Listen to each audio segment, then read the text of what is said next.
Operation Journey. What's going on, everybody? Welcome back to the show. Welcome back to Operation Journey. We are on episode 3, dude. Episode 3. Episode 3. What's going on? Cannot believe it. Can't We believe made it. We made it to 3. So far, it's been we great. knocked out ours, me and you. Pretty good information we put out there, right? Oh, yeah. Everyone, I got some great feedback, man. I got some great feedback from everybody. Yeah. A lot of people Totally really enjoyed awesome. it. Yeah. And then today, we got a famous man of our lives coming on here. I think we talked about him in both our episodes. I believe we did. He is he's one of the originals from back in the day, man.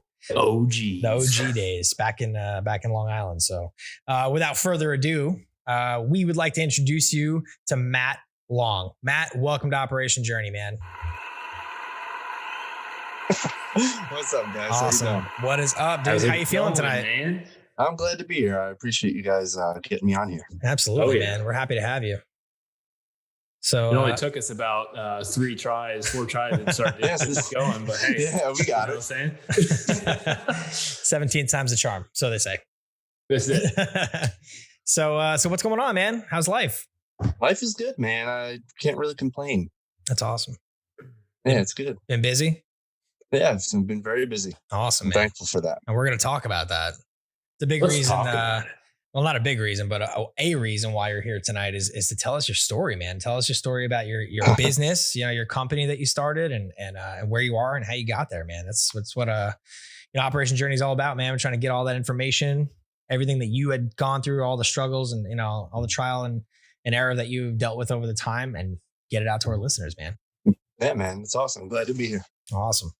Just give me what's in your head, Matt. Just give me everything that you have in that head of yours. Just No, pull it's, man. it's cool, man. It's full circle. All right, we're here, and it's awesome to see the growth that all 3 of us have been fortunate enough to hit. So, I'm super excited to hear your story. There's going to be some ups and downs. We all know. Oh, that. yeah. And but let's get right into it, man. Let's take it back. Let's take it all the way back to where you spawned from.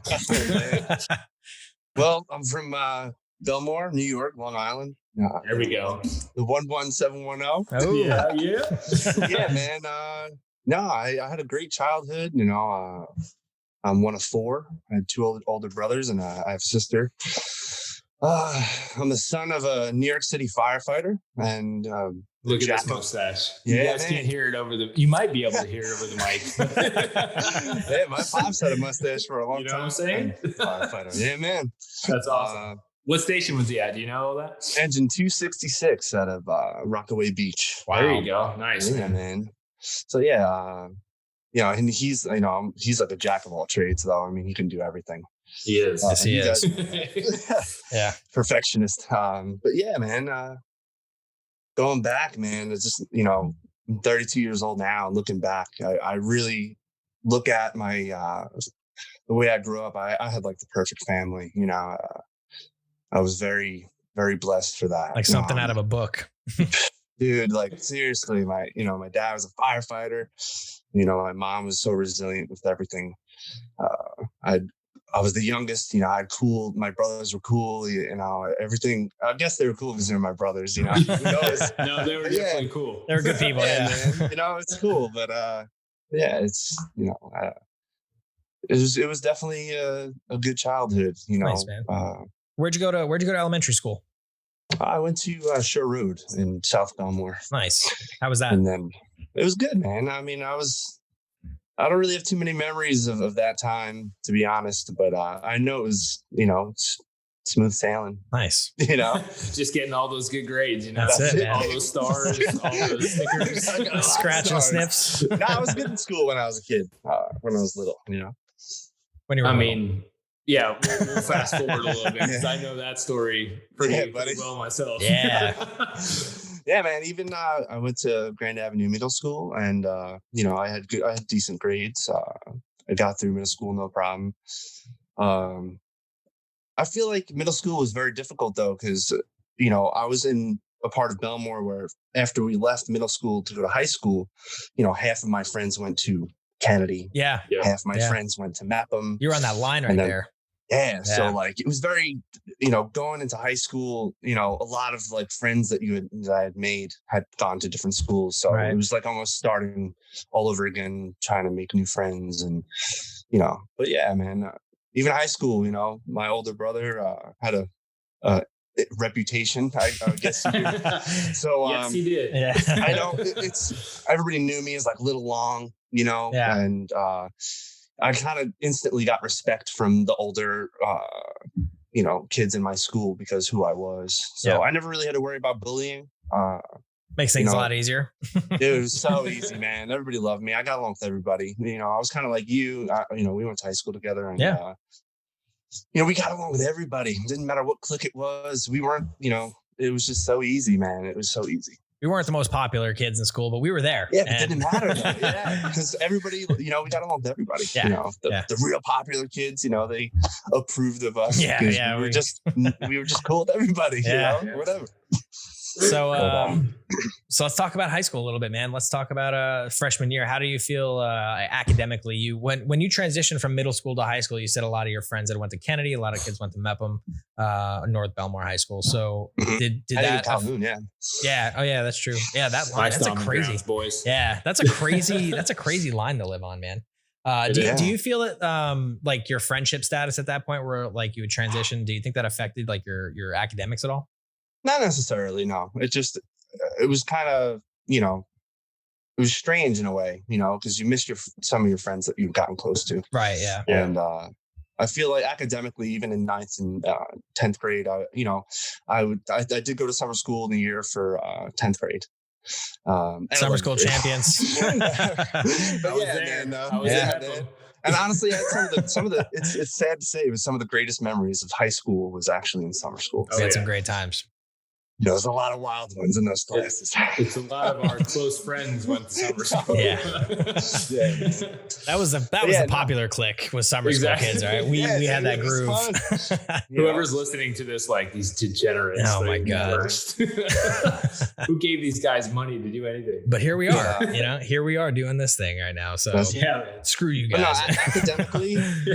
Academically, I feel like I was fine, a little help here and there, but I had the gist of what needed to be done. Yeah. Yeah. So what do you think, what was your biggest hardship during high school? There's only one that comes to mind. Let's talk about it, man. So, summer of 2005, it's like, we just got out of 10th grade. So this summer, I remember I had a job. One of my first jobs. I was working at Carvel. Right. And good job.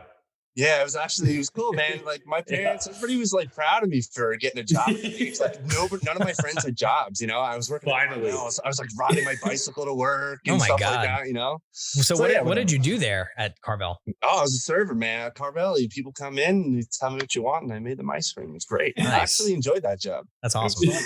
I was good at it.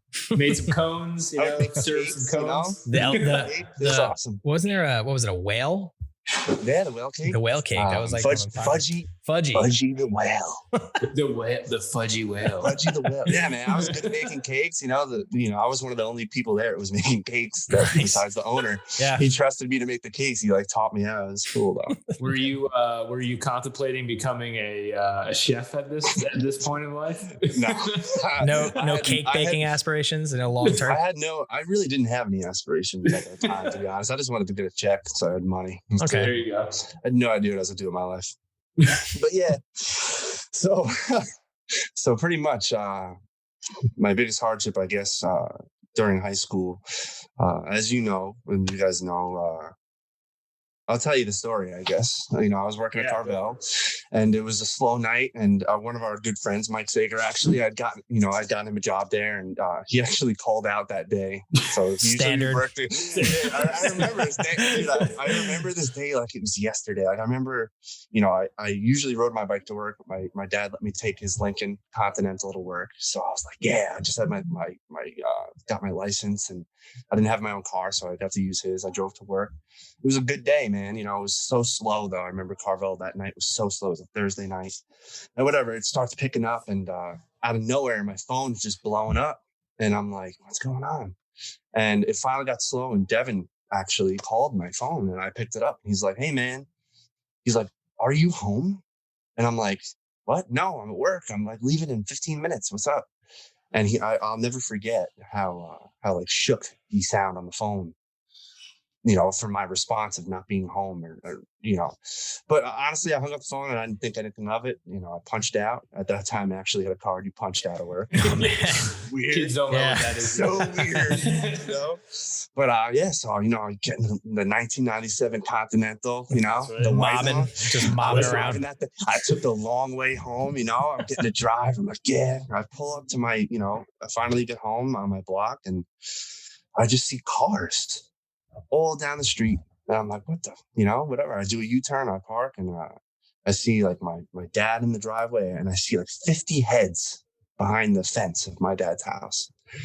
And I park the car, and my brother, William, comes out of the driveway as I'm walking up, and he just looked so flushed and stone faced, and he just looks at me and he grabs my arms and he goes, "Dude, Terry's gone. Terry's gone." Terry, your older brother, yeah. Terry's my older brother. He was involved in a motorcycle accident, and he actually did not make it. He passed away. And at that time, I was just like, what? Like, and I saw all these people, all his friends, and, it was just like, I was 17 years old. It was so overwhelming in that moment. I'll never forget. Like, it was just such like a dead silence. Yeah. Feeling, Yeah. And you just heard emotion. Just a cloud. It's such a strange feeling when you just hear 50 people in sadness. Yeah. And that stuck with me. That still sits with me to today. It's wild. So yeah, I mean, that's pretty much in high school. That was the most devastating thing. Yeah. Well, it's obviously for good reason. That's probably one of the hardest things that, especially someone at that age, a family member, someone so close, your brother, parents, it's, you have a different bond with your parents or other people than you do with, a family member like your brother. Siblings. Yeah. Siblings. And, that must've been terrible, man. I mean, I was completely. Yeah, he was 23 years old at the time. I was 17. We're all 2 years apart. So my sister at the time, Jennifer, she was 21, and my brother William would have been like 18 or 19 years old at the time. Right. So we were all young. It was pretty wild. Yeah. Yeah. It was to happen. For adolescence. I feel like at that point, like, we don't really know how the world works at that point, Mm-hmm. to take in all that. And it must have been, I can only imagine what it was to walk in your shoes for that, that time. It was devastating for sure. That's where, so everybody listening, the barbecue, talk about the barbecue now. Oh man. Yeah. The So June that sparked. weekend. So that happened. So Terry was killed on a Thursday. So Friday, people just all day Friday started coming by, and it was so hot. It was 90 degrees. Yeah. So my dad said, you know what? We started setting up canopies. My dad was he just lost his son, his oldest son. Yeah. And he just started, you guys know, catering. He was just straight catering, setting up tents. He got people, bringing chairs and tables, and we got grills from the neighbors. We start making food. We start, there's people just pouring in to our house. It became a celebration.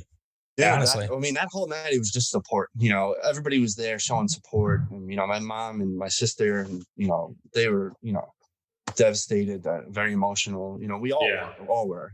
Will was kind of trying to hold it together. He was, my brother Terry at the time had a girlfriend, and Will was trying to console her. Console her. Yeah. So it was like, and I'm kind of just sitting there. I'm like this. I'm just looking at everything. I'm like, what's going on? Yeah. I didn't really have a role in anything for that. I kind of just like, what's going on? And it was really, really wild, man, for sure. I can only imagine. I remember the barbecue, man. That's something that's iconic to. Because family, man. After that weekend, it lasted from Friday all day Friday to Friday night up until 4 a.m. And then people started coming Saturday morning, all till Saturday, 4 a.m. And then we did Sunday, we had breakfast. There was 50 of us eating breakfast together. Yeah. It was like, wow, it's just crazy. And then we wound up, the June weekend was like a staple event for our family for years. I feel like for every year, a small portion of the town, it was a small staple. Yeah. In the beginning, it was the core of people, close family and friends. And for years, it was so awesome. Every year we looked forward to it as family for that event. We had the band, the Generators would come, a family friend, a bunch of friends to the family that in a band, and it was just great, man. All the people came, everybody bringing food and stuff, and it was just a celebration of Terry's life. But yeah, man, that's pretty much high school for me right there. After I listened to both of your podcasts, both episodes. I'm sorry. It's actually really funny because it was great, man. I really did enjoy it, and you guys talked about high school and how you went to Harriet Eisman, and I too went to Harriet Eisman, which is hilarious. Wait a second. Are we all in this together? I was laughing, man. I'm working, I'm cutting grass, I got the earphones on, and I'm listening to you guys, and I'm just laughing. Like, this is so funny, So it really is. That's well, funny. Since you're bringing up Harriet Eisman, so just to recap, we can bring it back a little bit. So huge family gathering. It feels like family coming together. Just a testament to show you like what the Belmar Mare kind of crew is all about. Yeah, a lot of love family. Right. Yeah, it's great. And then so high school continues, obviously. I go back to high school, 11th grade. The summer's over, and dude, I plummeted. Yeah. I didn't even care anymore. Like, it was so weird. It's not, and I feel it's kind of messed up to say, but I feel like what happens from my experience when a family goes through something as traumatic as like losing a brother or losing a son, I really think that because of my environment at home had changed so much. Oh yeah. My parents, they tried, they were always great parents, they were awesome. They supported everything that we did from our hobbies. They tried to make sure we were academically successful in school and, do your homework. They weren't slackers, but after, Terry died, I feel like there was so much hurt and pain that they were dealing with that, that wasn't really focused anymore. Yeah. Which was, it's nobody's fault. That's life. Yeah. So I feel like when I went back to high school, I was like, well, I don't think they're going to care if I don't care. Yeah. Right. That's just how I feel. But I kind of just started cutting class.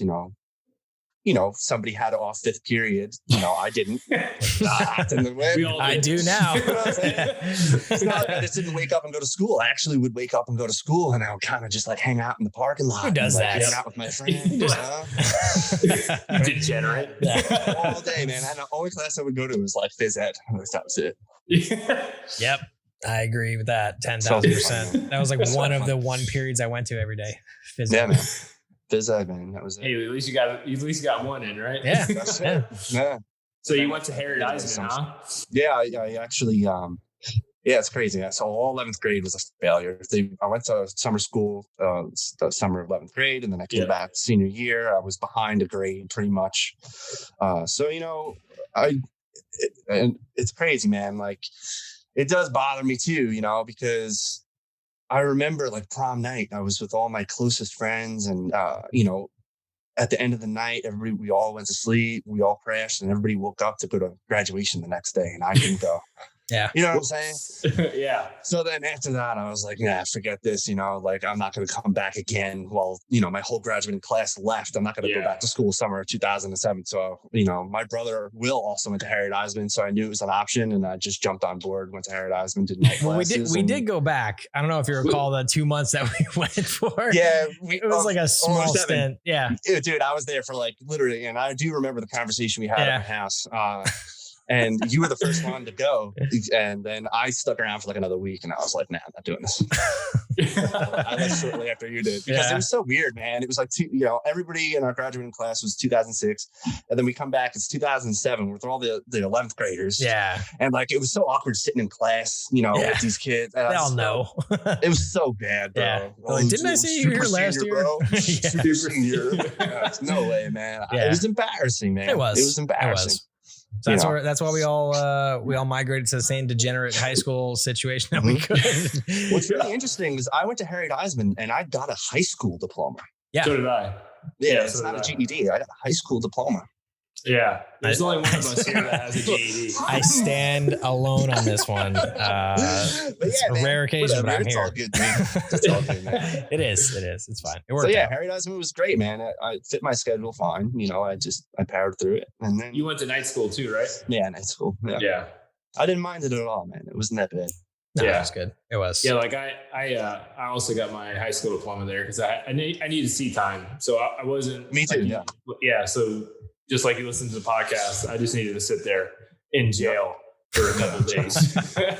And I met some really great people there, man. The teachers, some of the teachers there, there's a guy, Ben Ward, the music teacher. Oh yeah, Ben. I wound up playing music through him years later.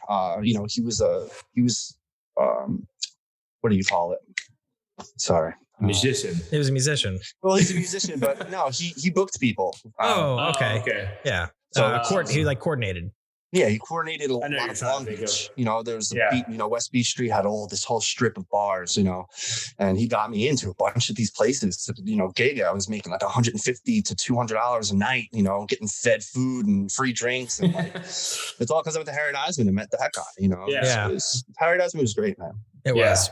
Julie definitely ran a nice, tight ship. Man. She's good people, man. And a lot of all the other teachers. I didn't have any issues with any of those teachers in there. No, we're just cool. Yeah. They all knew what was going on. They knew that we were just trying to live, man. Just get it over with. Very understanding people. So you made it with Will, you and Will, both going to Harriet Eisman. Did Will end up graduating from Harriet Eisman? Yes. He did. Okay. He graduated in 2006. Okay. He graduated with me. Yeah. So you graduate from Harriet Eisman, 2007. Yep, 2007. Okay. End of 2007. Yeah. Now what? What's next? So around that time, I was working for a plumbing company. Okay. It was good. I was, 18. Maybe 19 years old. I was making pretty good money. I was a plumbing helper for one of my brother's friends' father's company, and I actually worked with Tommy, which is one of Will's friends I went to school with, and it was awesome. I mean, it's crazy to think back like that many years. Because years, dude, I can't believe how much time has passed. That's scary. By, even since you guys have been gone from Long Island, it's really crazy how fast time goes. Yeah. It's like fast forward. Plus years now.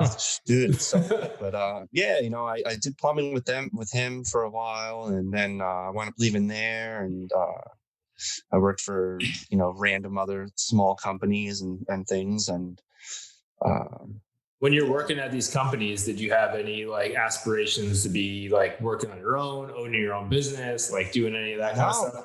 Honestly, no. It's kind of weird because even when I was doing the plumbing, I really didn't have a passion for it. So, I guess I never really took the initiative to master the craft because there was really nothing that there was no passion for it. It's a simple way to say it, I guess.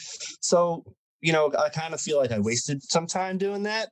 And now, as an adult looking back, I feel like I could have made different moves. Yeah. But, I did learn a lot of the trade, and, I'm able to do plumbing on my own house and stuff like that. So it's good that I did all that. Let's jump on that one really quick. So you say that if you're looking back, you kind of wish you would have went a different route. What do you, in what direction would you say? Like if you were going to talk to a 19-year-old you right now, knowing what you know, knowing what you've been through, knowing all the steps you took, throughout your time to get where you are currently, what would you say to a 19-year-old Matt Long? Work for yourself. Work for yourself. Absolutely. If I could go back and I could have, tried to start a business, who knows what my mentality would have been at that point or what kind of business I would have started then. But I really do believe, no matter if I would have had passion for something like I do now, I could have been successful years ago. Right. So, but it's all good, man, because I'm still young. I'm 32, and the business that I've started with my wife has been showing promising results. So it's pretty good, man. And we will get into that. Let's not break that one yet. Yeah. Don't break that egg yet. Don't crack that egg yet. So you jumped into a plumbing gig right out of Harriet Eisman. You learned a lot of a great trade, plumbing. Yeah. You worked at Tommy's father's plumbing place for how many years now? Or how many years? It was I had a good 4-year stretch straight. So, up until like 24 years old, 25 years old, 20, maybe 23, 24, I would think. And then, I remember, I guess it was just a younger me, and, maybe I wasn't happy, or something. And so I left, I quit, I was like, I'm going to go do something else. And I remember I worked for Koenig Wheels for a little while. I remember that. Yeah. Shout out. Shout out to Koenig, Joey, Scott, all the guys over there. Yeah, man. I worked in the warehouse when there was a warehouse in Plainview in New York, and they don't have a warehouse anymore. It's all out of California. But anyway, so yeah, that was fun. And then, man. And then everything was kind of just like normal. I mean, I woke up, I went to my job, and, I just hung out with friends in parking lots, and we just living it up. And that's it, man. Just being reckless and living it up. So this is all after the original plumbing position. You went to Koenig. Yeah. Okay. Yeah. And you jumped into. I feel like I just needed a change of atmosphere, to be honest with you. I had no passion for it, and I figured just there was availability over at Koenig, so I went over there. And was there anything driving that mentality of no passion? Was it just like, you know what, dude? I'm 23 and I just hated it. I just hated it. I hated plumbing, man. Yeah. Oh, okay. I can do it, man. Don't get me wrong. I mean, I have knowledge in the trade, but like, it was just weird. I was getting anxiety from it. Sometimes certain jobs, there was a lot of pressure, and right. Totally. It just wasn't for me, man. It just wasn't for me. But gotcha. It's so funny because years later, I wound up joining a plumbing union. So I don't know what I was thinking. So tell us how that all panned out. Well, maybe we should go back to so after I'm working at Koenig. Oh yeah. The world came crashing down again. Okay. So yeah, man. I remember it was June again. June is cursed for the Long family. It is. It really is. Oh man, June. So yeah, my brother William was involved in a hit and run in front of his apartment, and he was killed. He was 25 years old. So yeah, man, that was I think it was 2011. It's crazy. So your brother, it's crazy. Your brother, some backstory on Will a little bit on how Will. Wait, God, continue. No, go ahead. Start it up. All right. So backstory on Will, after Terry died, Will and Terry were close, it's crazy because there was such an age gap between me and Terry. So, when Terry passed away, it was like, I was 17 and, he was 23. That's a pretty big gap for, siblings, Worlds apart, right? Yeah. Different parts of your life, different times of your life. So. I was going to bed at 10 o'clock, and that was late. And he was going out and not coming home till 1:30 in the morning, Yeah. And it's, he was older, he was doing his thing. And, but Will was at that age, and when Terry was alive, that, he was kind of welcomed into Terry's crew with open arms. He was old enough to kind of hang out. And so, yeah, they were very close. So when Terry died, I mean, Will was broken. He completely changed. His whole world came crumbling down, and everything was like, oh man, I wish Terry was here. You know, it was just, it was just his whole life was just taken over by the loss of Terry. So Will had a really hard time, man. He you know, he started, you know, doing drugs and, you know, he did heroin. He had a hard time. I mean, he was hanging people. But you know, couldn't crawl. He couldn't crawl he, out of it. Is really what it was. Man, he was broken. I mean, we all were. I mean, my mom too. You know, my mom has not been the same since the day Terry died. My dad and all of us, my sister, we were all affected from it. But when Will passed away, when you know, it's so crazy too because he had such a struggle with heroin. You know, he was doing outpatient. He went to rehab, and he was trying so hard. He joined. He was doing meetings, NA meetings, and AA meetings, and all this stuff. He was trying so hard, and he finally seemed like he was coming around. Yeah, to like move forward, and he had positivity in his life, and you know, boom, he goes outside and he gets hit by a car and he's killed. Like, like we were all worrying when he was going to overdose and die of heroin, but he wound up dying not because of that. It was crazy. It was absolutely crazy. I remember, and just to give you a perspective, I remember I was sleeping, and lived at my parents' house. I was sleeping, and it was like 3:30 in the morning. My sister comes in the room, and she wakes me up, and she sits on the bed, and you know, she just told me, she was like, Will was involved in a hit and run, and you know, he didn't make it. And it was just quiet. It was just one of those moments. Oh man, of just like, what? Yeah, what is going on? Are you serious? At this point, you're also a little older, so you can kind of take in more of, you know, more and of the situation. Absolutely. And me and Will, you know, it took a little time after Terry died, but it was, you know, a year or two after Terry died, you know, we started getting close. And at one point we actually even, you know, I moved to North Carolina on a whim just to go. You know, at the time I had a girlfriend that was going to school there, and you know, I was like, hey, you know, fuck, I'm just gonna go to North Carolina. Let's do it. I'm just gonna pack up. Here we go. Packed up. I had a Volkswagen Jet. I packed my shit and I just went, man. And I was like, whatever, I'm gonna do it. I got a job at a bar. I was waiting tables, and I'd play music there, acoustic, on Friday and Saturday nights. And you know, I got this cool little apartment. It was chill. It was awesome. And then I actually convinced Will to come down and live with me, to get away from all the shit that he was going through. Get him out of that environment. Dealers, and it worked. He was like, you know what, dude, I'm gonna do it. He was like, let's do it. So we got really close, man. Like, I drove up to New York, and I picked him up, and it was a really awesome. I'll never forget it, man. We had such a great ride to North Carolina. We pulled up and showed him the apartment. You know, it was cool, and you know, I didn't have any furniture in that. For 3 weeks, man. I just had my guitar, my PA system with a mixing board. Yeah.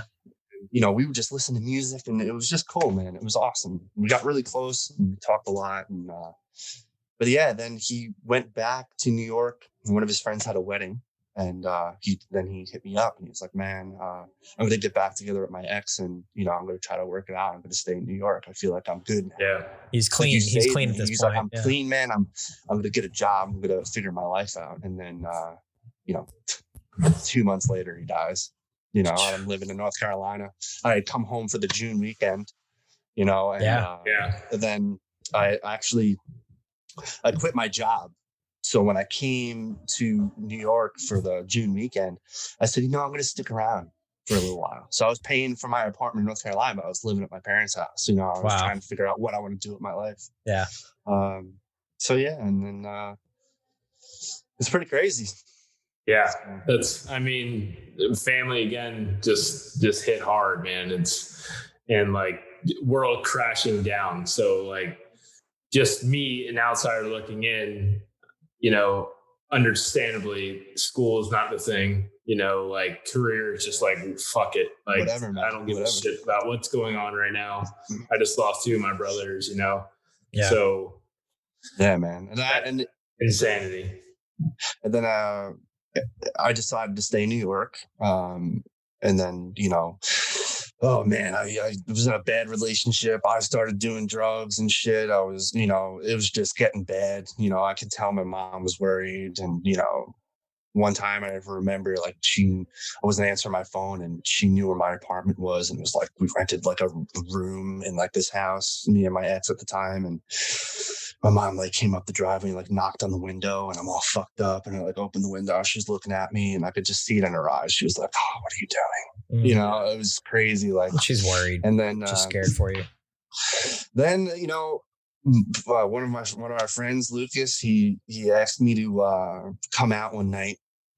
It was Cinco de Mayo, and he knew I was up to no good. He knew. Yeah, everybody. He was like, dude, you gotta come out. Let's just go out. And he took me out. We went to a bar or whatever, and I saw a friend there that I hadn't seen in a few years since I left for North Carolina.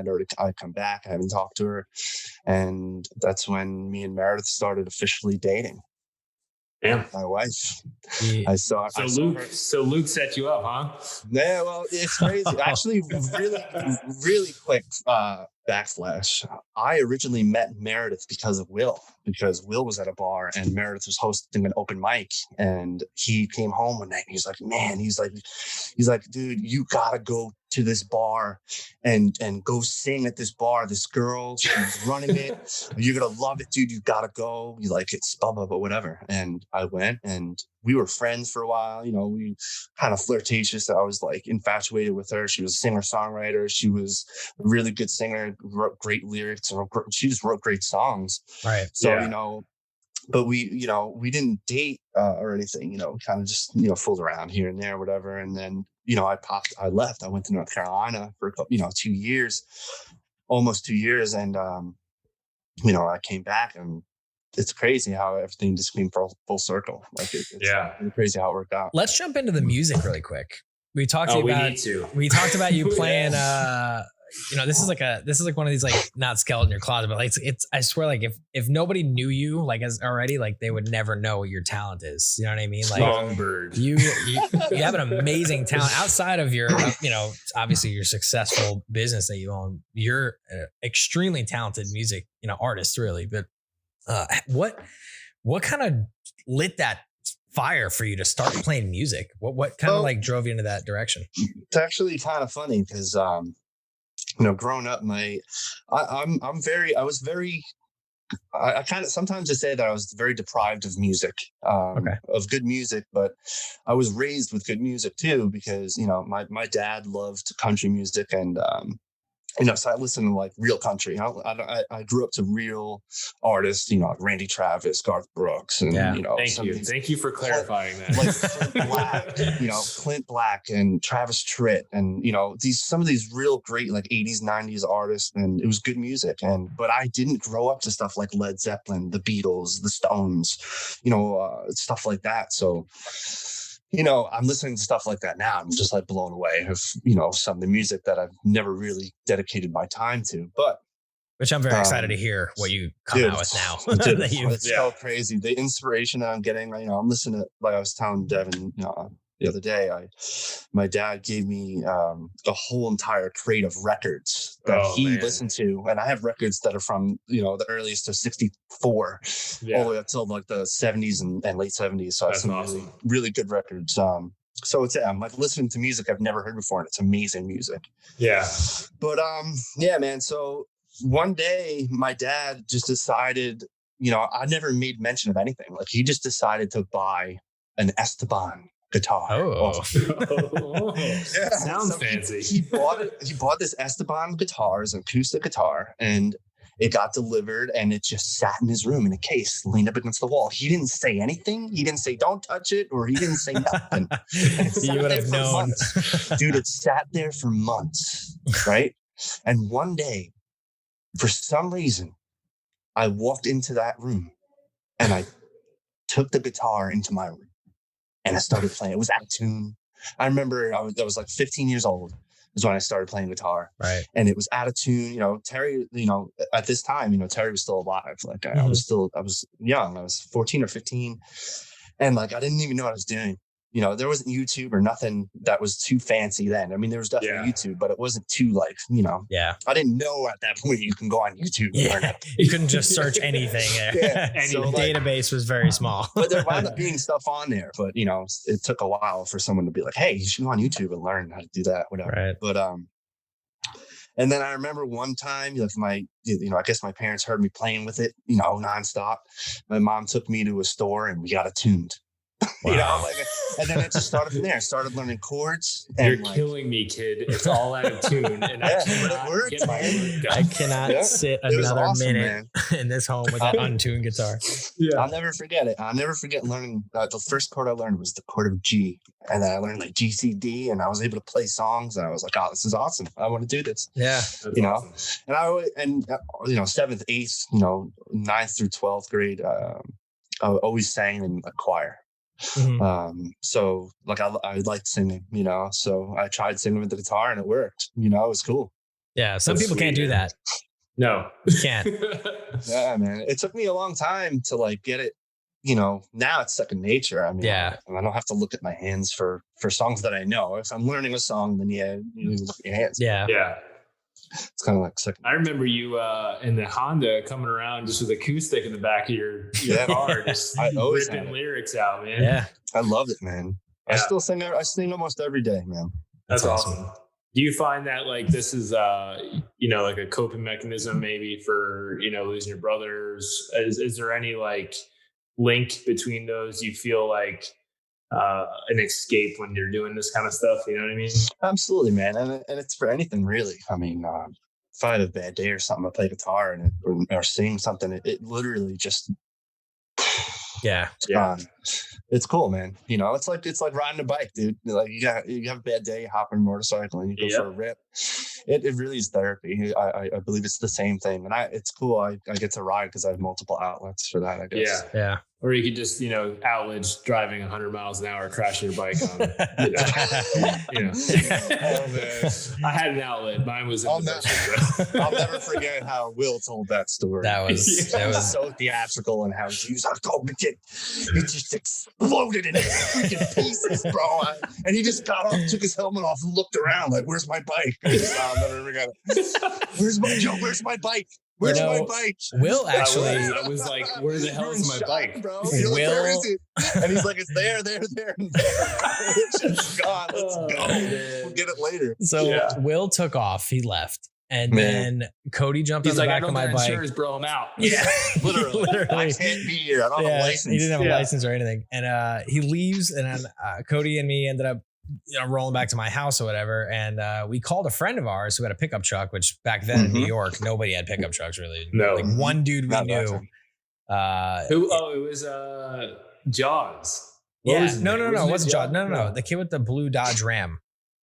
He had like a sky blue Dodge Ram. His name was like Dylan or something. He had an R6, a Delta Box R6. But Delta Box. Will shows up at the house as we're like waiting for this kid to come so we can go get the bike off the highway before the cops got there. And well, let me jump in here real quick. Yeah. The grand scheme of this plan was this dealership down the road.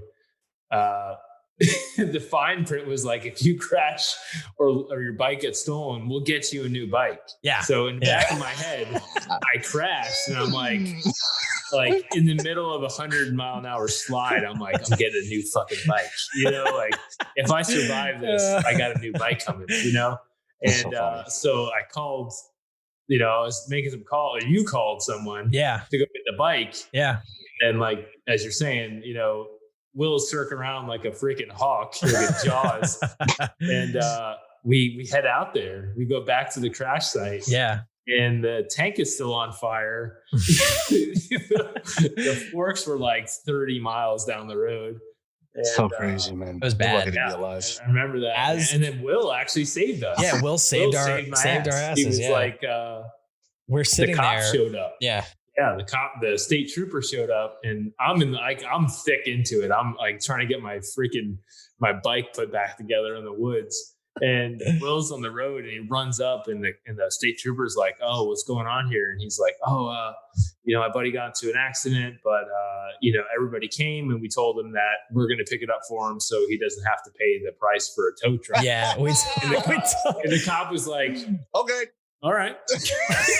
Will literally told him the ambulance had because he was like, "Wow, that looks like a bad wreck or whatever." And Will was like, "Oh yeah, the ambulance came, picked him up, and took him already." Like, yeah, exactly. Instantaneous. Like, it was no misstep at all. It was just like, "Yep, ambulance came, got him. He's gone. We're good." Man. And he's like, "All right, cool. Hey. See you later." Who's this? Here's another lady that was in our crew. Yeah. What's up, Joe? Nobody. She's gone. Put the kids away. But yeah, that was an interesting day, man. Will always with the quickness. just for our background with Will. I mean, I didn't know Terry very well. Just I knew him just from hanging out and stuff like that. But Will was a MacGyver, man. Will could get anything he wanted anytime he wanted. Get anything done. Gift of the gab, that kid. He was like he was definitely a little brother to me, or older-ish brother to me too when I was growing up, especially in that scene. So yeah, man, it's he was reckless though too, man. Oh, he was. That guy had zero fear. He was a good influence on some of us. Zero guidance. Not a hair of fear on his body, bro. No, yeah, he was. I think the guidance was more of, I'm never gonna do what he just did. Yeah, it was always like, yeah, but if we would, I know someone who will do it. Like he did a wheelie down Sunrise Highway completely naked on his motorcycle. Yeah, exactly. He was standing up on his seat completely naked going down Sunrise Highway, which is if people who don't know, man. It's a very, very busy 3-lane wide highway in New York. Man. It's very wild. So, man. He's got that guy. He's definitely he set the bar for reckless for us. Yes, for sure. I'm never gonna do anything he did. No. He was crazy, man. I remember one day I woke up and he was in my room. Nobody else is home. Oh my God. So I don't even know. This was probably like 2007, I imagine. I think I had my motorcycle. Yeah, I had my bike at this point because he had his bike. No, I don't even think he had his motorcycle was in the shop. That's what it was. He was riding a bicycle around for a little while. So he's trying to keep himself out of as much trouble, I guess, as he could, but riding around on a bike. Yeah. And I woke up one morning and he was sitting on the couch in my room watching Brokeback Mountain.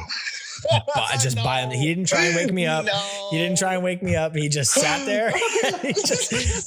Because my door was never locked at my house. You know what I mean? Everyone just walked in. And I woke up. It was probably like 10 or 11 o'clock in the morning. And I shit my pants. And I'm like, whoa, what the hell? Because I'm like all groggy. And it's just Will sitting on my couch watching Brokeback Mountain in complete silence. That's like amazing. Not even talking, just watching this movie. Yo, what's up, bro? Go back to sleep. I swear to God. I'm like, Will, what are you doing? He's like, nothing, bro. I'm watching Brokeback Mountain. What are you doing? And I'm like, I'm sleeping. you got food in here? Yeah, dude. Oh my God, dude. It was so funny. I'll never forget that. Just like it was just any old regular day. He's just sitting in my house watching Brokeback Mountain. It was funny, man. But yeah. So let's move forward. So we talked about the music.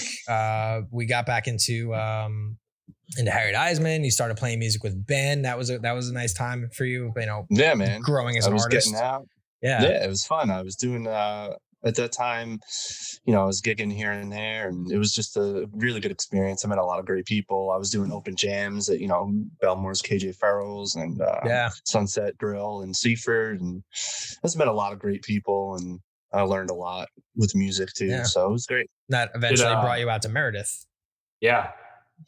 So I took Will up on that information he gave me, and I went and I met her. We became friends, and I wound up attending to a lot of her open mics, and we were just friends. It was cool. Right. It was very good. So you moved to North Carolina. You meet Meredith. You moved to North Carolina. You come back.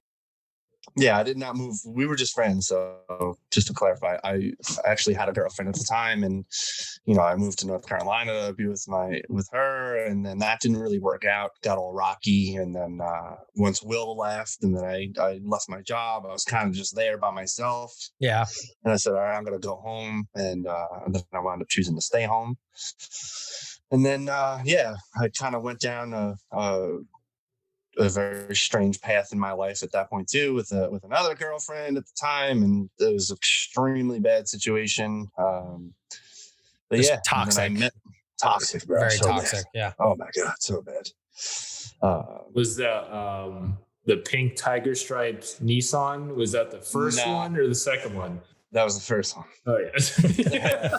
The second one was crazy, man. I was making bad choices.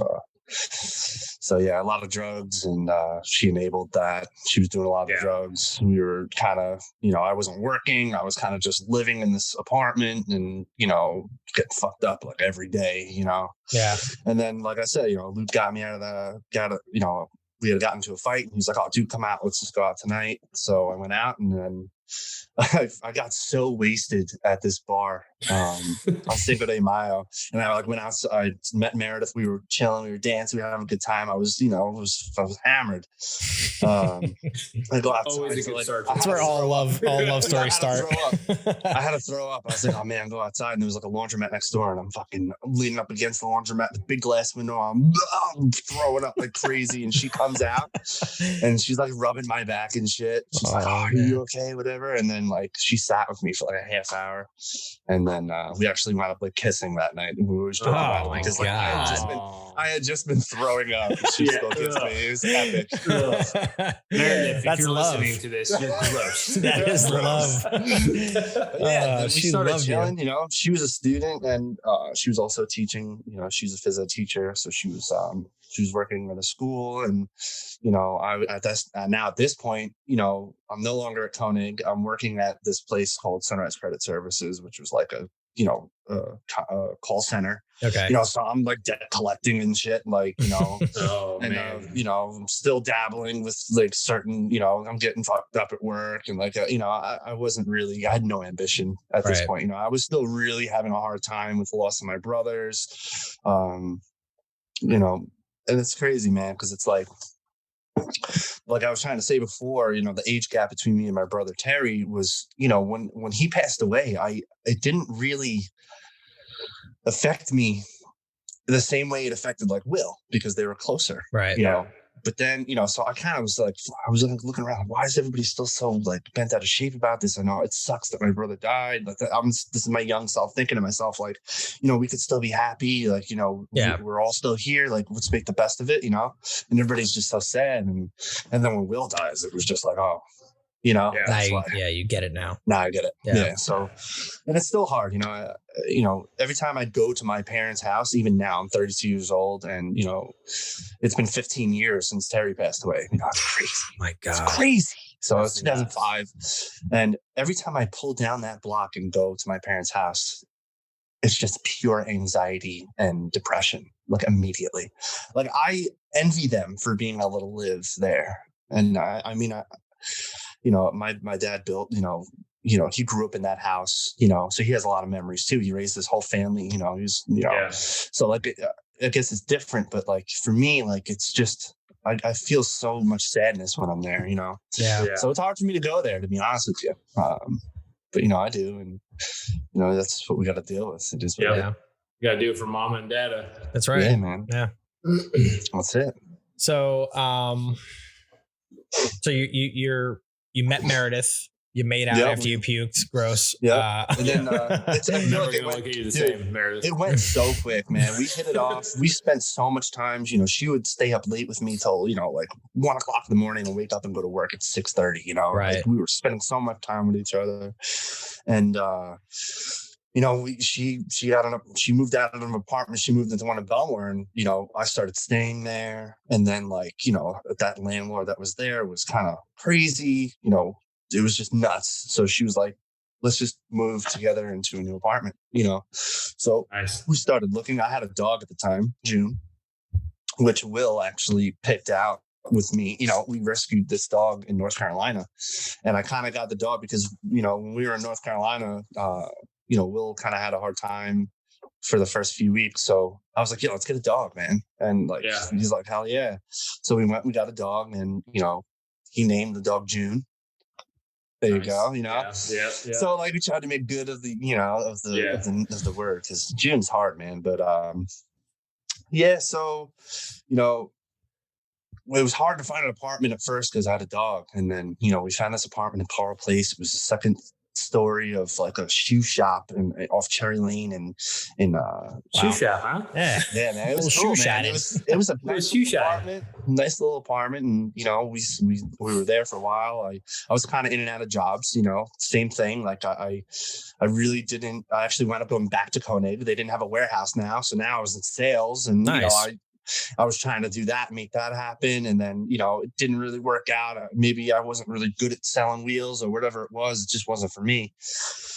So next thing you know, I start working for this other company. My friend got me a job. It was a contracting company but they also did plumbing, you know, so I worked for you know, it was cool. We were doing house lifts after Hurricane Sandy. Nice. So I learned a lot with that. That was really wild, man. Like we would go to these houses, they would jack them up 40 feet in the air and build these cribs and put the houses, redo the plumbing, new foundation, set the house down. It was really interesting to see and that's cool. Be a part of that. You know, we were doing Freeport and Island Park and Massapequa, all these places. It was nuts, man. All the southern cities that border the water. That was one of the. We were so busy, and the business was, you know, his business was thriving. You know, all these house lifts. So you know, we were all getting paid, and you know, I went out and I bought myself a Dodge Ram pickup truck, a brand new truck at the time. Nice. Life was good, you know. Yeah. And then, you know, we had right before that though, you know, we decided my wife wanted to get a house. So we start looking, you know, kind of dreaming a little bit. Oh, maybe we'll do this. And so you and Meredith get married at this point. You guys. Oh yeah. You might not want to miss that. Yeah. So probably sleeping in that garage tonight. I proposed to Meredith at a June weekend, actually. So yeah, that was really cool. I was up with the generators playing a song, and you know, I stopped the music, and you know, I kind of said, you know, everybody, this is my girlfriend. And, oh boy, you know, it was so crazy, man. There was like 100 people looking at me, and she's just standing there. And I feel like she knew, but I don't know if she knew, you know? And, they always know. Like, you know, come up here. I said, come up here. I was like, I want to introduce you. And, you know, it was, at that time we were trying to do like a cover of a song together, and we tanked it, bro. I tanked it. I messed up I was so nervous that I messed up the chords, and like it was terrible. But after the song, I was like, yeah, man, you know, I did the whole spiel, and I dropped on my knee and I gave her the range. She said, yeah, it was nuts. The whole block exploded probably and clapping. Man, oh my God. Crazy. So then after that, we're like, yo, you know, a few months passed, and she's like, yo, we're living in this 2-bedroom apartment in Coral Place. She's like, I think we should go ahead and start looking for houses, whatever. And, you know, it was pretty crazy. I mean, it seemed like, you know, where I was working for Ben's, like it was promising, you know. It was, I didn't want to say the name of the company. That's all right. Yeah, you did. Whoops. Whoopsies. It's okay. We can edit that out. I'm gonna backtrack. Two sentences. Yeah. So here, I put my hands up so you could easily find it. Okay, I got it. Thanks, man. Appreciate the placeholder. He'll be doing it for me coughing the whole time. Yeah. So yeah, like you know, everything was good. I was working full time, you know. It was great. And so yeah, we found a house, and you know, she's financially good. She can handle herself, you know. She's very independent. I kind of want to stop you right there, Matt. Sorry to cut you off. Let's talk about that real quick, because that was one of my questions before we started getting into this, is that Meredith, right? So school teacher, obviously head on her shoulders. You're in a really bad time in your life. You know, you're just getting over drug addiction, all that kind of stuff. Yeah. Fill us in of like Meredith's part of this. You know what I mean? Yeah. Like her impact. Is she like a role model to you for like, you know, having her freaking head on her shoulders, unlike all of us? Dude, without this woman, man, I would have absolutely no direction in life. Yeah, for sure. She saved my life, man. From the moment that I went out of that bar, Cinco de Mayo, she changed my life forever, to be honest. Awesome. And it was crazy, man, because, you know, looking back, it's like I was like lazy as hell, man. Like I really didn't have ambition at all. You know, I kind of was just like floating around and trying to figure it out. And, you know, she was resilient, and she, you know, she saw something in me. And, you know, when we spent a lot of time together, you know, lot of driving and a lot of going to parks and hanging out and just talking. And she was one of the first people in my life that I felt like I could be completely honest with my thoughts.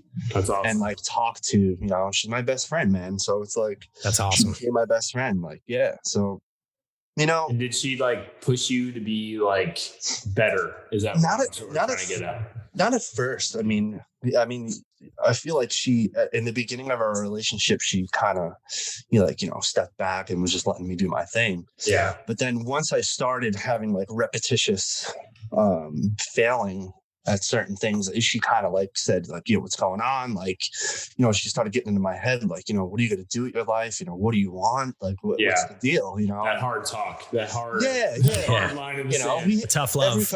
Every relationship's got a bumpy road. Oh, I don't care who you are. So, there was points in the relationship where like she was contemplating like, what am I doing? Like, is this guy going to be, something that, I'll be proud of? I'm sure that's what she was thinking. Am I going to be proud to introduce somebody that that I'm acquainted to? That, hey, this is my husband, Totally.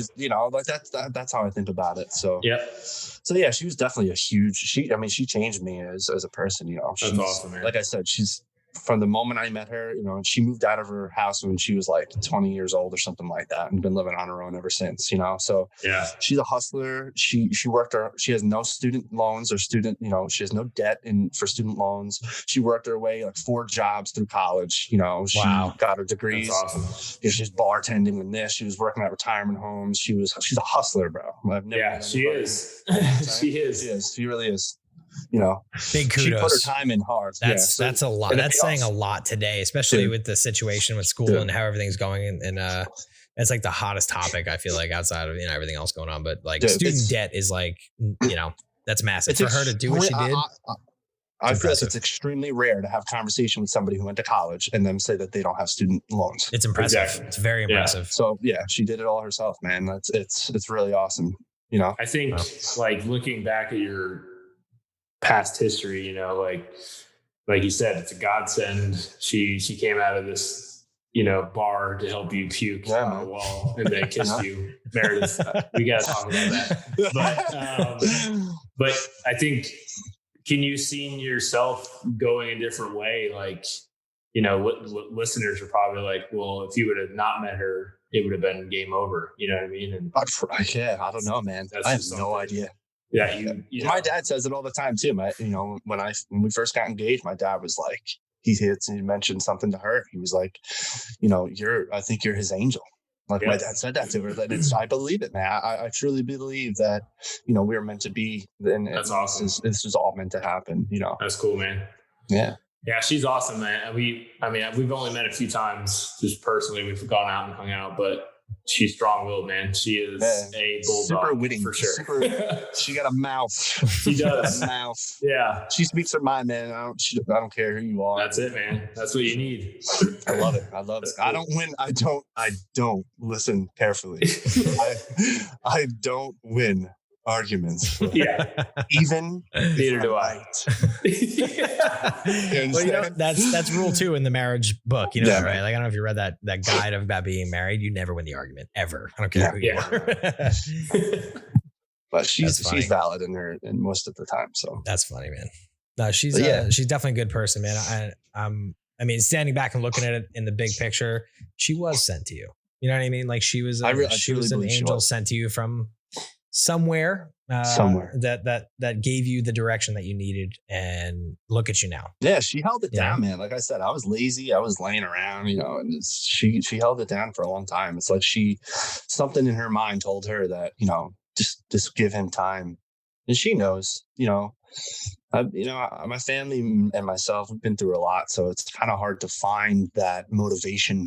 Yeah, sometimes, nice. And it's crazy, man. It's like so many great things can happen in life, like you get a house or you get a car or you get married or you get a new job or you do something. And it's like, no matter what I go through, it's always in the back of my mind, the loss that I've dealt with. Yeah. It's a part of everything I do in life. Like the day I got this motorcycle, it's like when I took that bike out, like there was just this moment of just like, dude, look up at the sky. I'm running. I'm just like, man, you could be here right now. Yeah. This could have been it. It's so it doesn't matter what it is, man. It's always connected. It's a part of my life. So, I mean, it shaped who you are.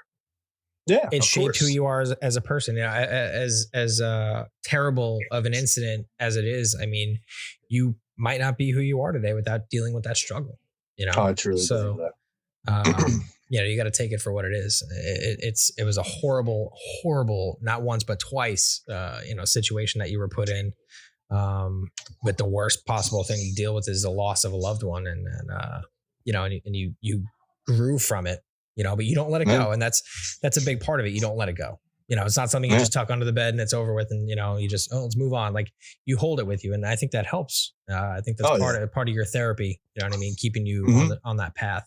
So, absolutely, yeah. So, where are we at? We're married.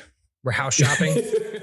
We're puking and kissing. Now we're married. Right, so we're house shopping. So yeah, man, we find the house. We looked for a while.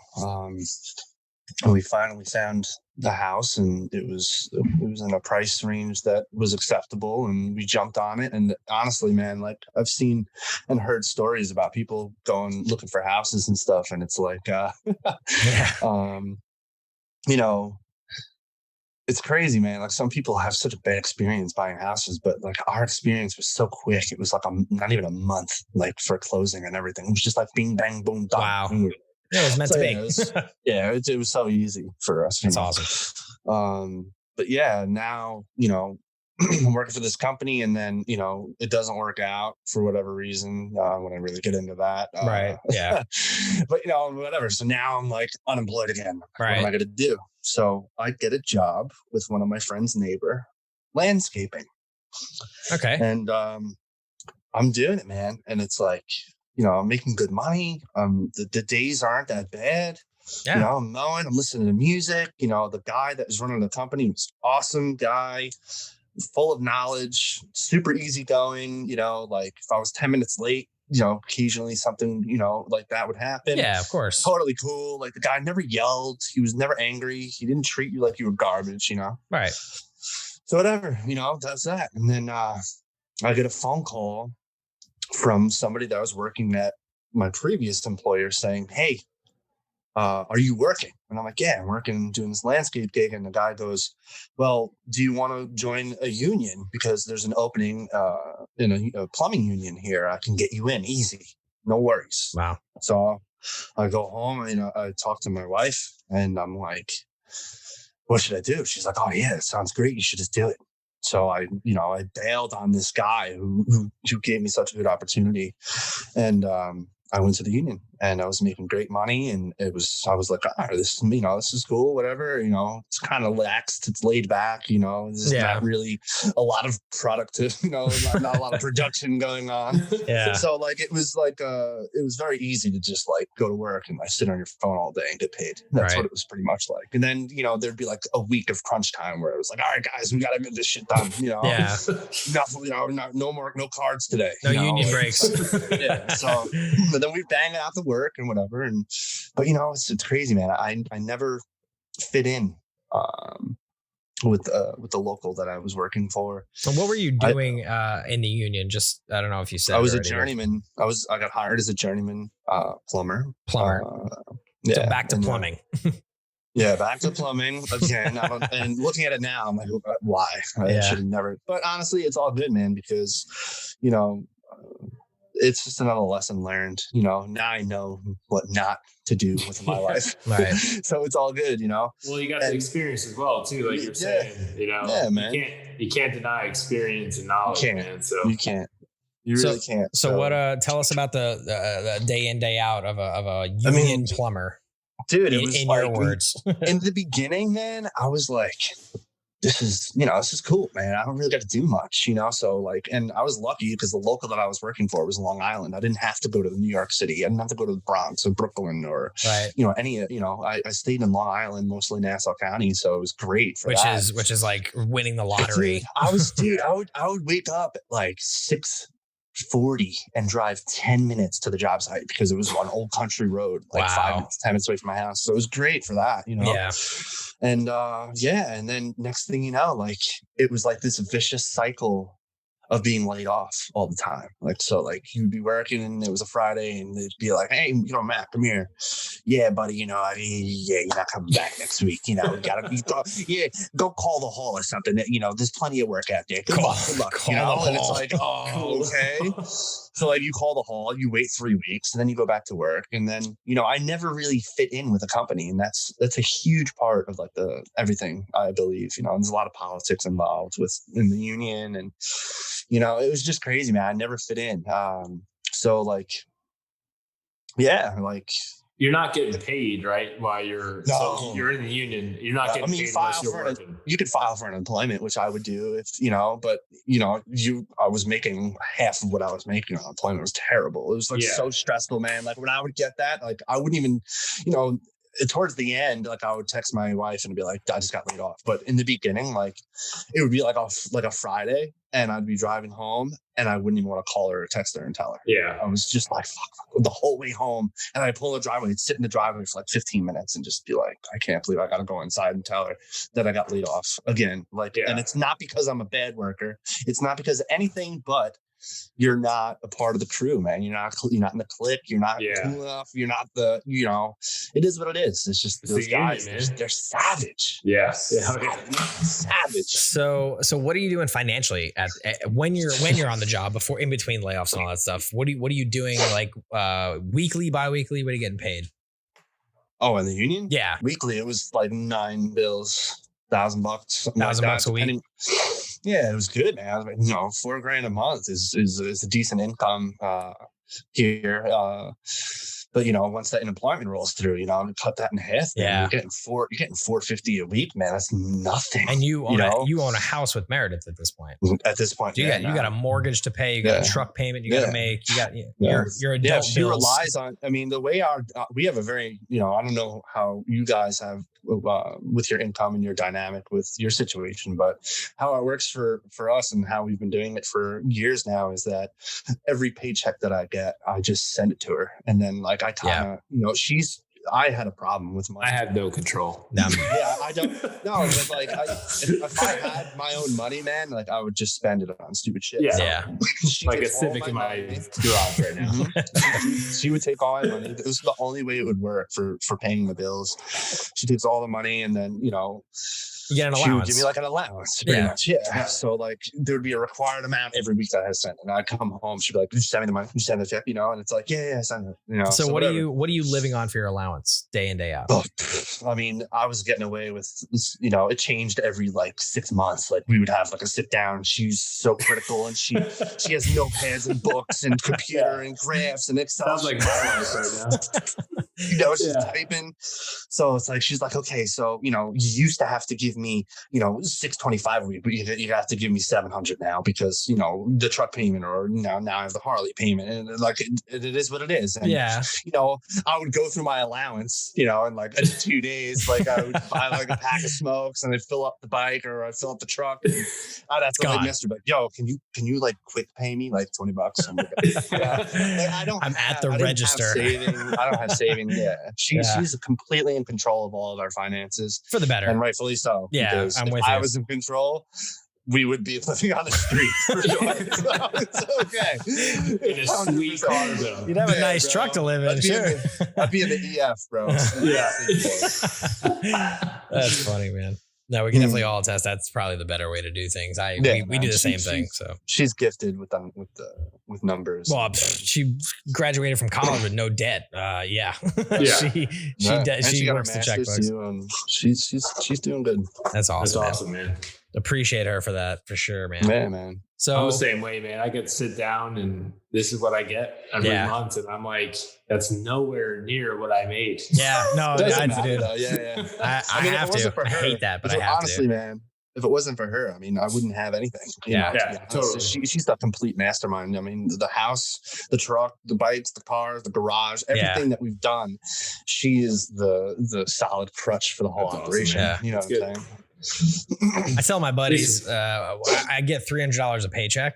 I'm allowed $300 out of my own money. You get more. A paycheck? You get more than me. That's buddy. what everyone says. Everyone's like, "Oh, whoa, dude! Like, what are you doing?" And I'm like, dude, oh my I don't know. $300 a week. But I'll tell you right now, if I was single and I just made $600 a month, I'd be done in like a week. You know what I mean? Like all that money would be gone in a week. So yeah, it's better off, man. Like a lot more than that, but it's, I mean, you know, I'm not rich by any means, but you know, $600 a month out of what I take home a month is a smaller amount. Yeah. So I believe you. But yeah, like I said, if I just was single and I didn't have anything else but $600 a month, I don't know what I'd be doing. I have no idea. We were talking today about on the way home, because I just drove, for all the listeners, I just drove 10 hours with 2 kids. But anyway, she was like, how much are you going to put into this car? I'm like, for everybody else listening, I bought a 2000 Civic that I'm doing like everything to it. And I had the financial talk. How much are you going to spend? And I'm like, $1,000. Like $5,000. She's like, $5,000. Are you kidding me? You thought you were spending $5,000 for this much and all this stuff. Yeah. So the plea bargain. That's funny, man. So you're working on and off with the union. Yeah, man. And so layoff starts happening. Then I get into another company. I feel like, oh man, this might be the company. And then like 6 weeks later, 2 months or 3 months later, layoff. And then I'm waiting on the bench again. And then boom, another company comes through and I start working for them. And I wound up working for one company for almost a year. It was like 11 months. I was just coming on the year mark.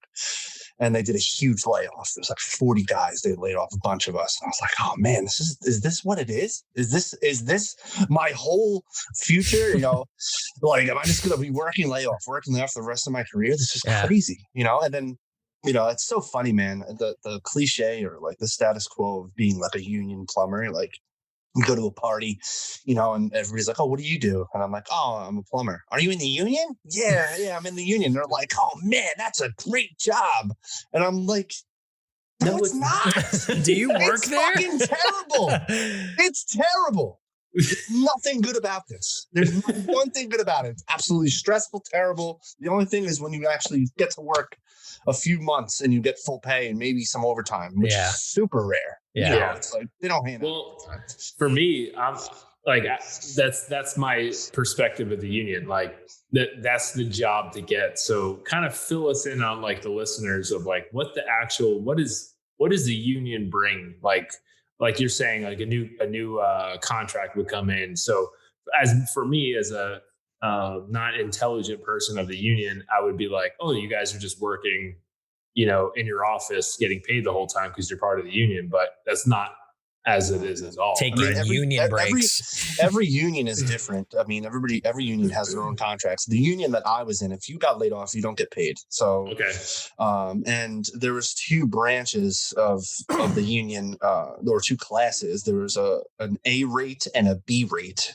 Okay. So like if you were an A-rate journeyman, you're making like $130,000 a year and you're guaranteed probably like at least 60 to 100 hours of overtime. But if you're a B-rate plumber, you're making like $60,000 a year and you're not getting overtime. You're not getting anything. So, you're on the chopping block, all the time. And so just jobs and contracts come in and you're just, you work for a company. There's probably like 28 to 30 companies that work for the union that are contracted out by the union, and you work for that shop, and that shop has their own schedule. It's anybody like me, you, or Devin, whoever owns this business, and they pay the union to have union workers work for them, and they're guaranteed work through the hall. So, but like some shops I worked for, you can see that they had their shit together and they knew how to make money and they knew how to organize. And then there were some shops that were like, they just bit off too much, more than they could chew, or they requested employees and then there was too many employees. So they had to let go 10 guys. Yeah. Or, So I mean, you're the B shift or B level is like, you're like the pinch hitters essentially.